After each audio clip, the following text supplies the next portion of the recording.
بسم الله الرحمن الرحیم السلام علیکم ورحمۃ اللہ وبرکاتہ۔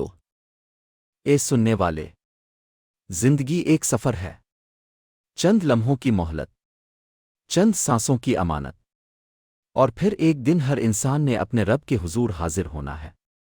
رسول اکرم نے فرمایا، حقیقی عقلمند وہ ہے جو اپنے نفس کو قابو میں رکھے اور موت کے بعد کی زندگی کے لیے عمل کرے، اور نادان وہ ہے جو اپنی خواہشات کا غلام بن جائے اور اللہ سے بے فائدہ امیدیں باندھتا رہے۔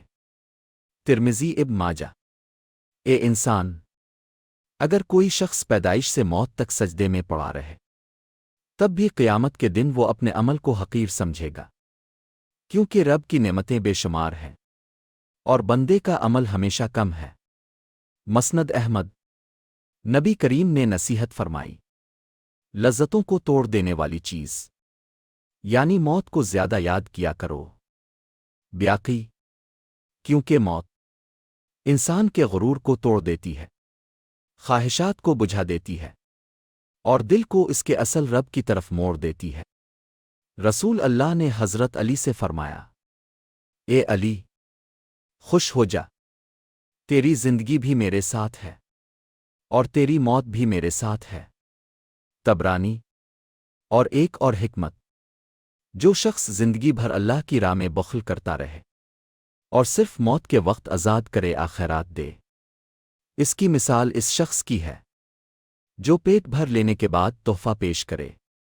بیاقی، جب اللہ تعالیٰ کسی شخص کی موت کسی جگہ مقرر کر دیتا ہے تو اس جگہ پہنچنے تک کوئی نہ کوئی حاجت اس سے متعلق کر دیتا ہے، یوں بندہ قدم با قدم اپنے مقدر کی طرف بڑھ جاتا ہے۔ مشکو۔ نبی نے فرمایا، موت کو، جو کہ لذتوں کو مٹا دینے والی ہے، کثرت کے ساتھ یاد کیا کرو۔ ابن حبن۔ اور دعا سکھائی، اللہ، سکرات موت کے وقت میری مدد فرما۔ ابن ماجہ۔ رحمت محمدی۔ دیکھیے، اپنی امت کے لیے دعا کی، اے اللہ، میری امت کی زیادہ تر موت جہاد اور تعاون میں فرما دے۔ الجامع۔ اور اللہ تعالیٰ اپنے بندے کی توبہ قبول کرتا رہتا ہے جب تک موت کی آخری ہچکی نہ آ جائے۔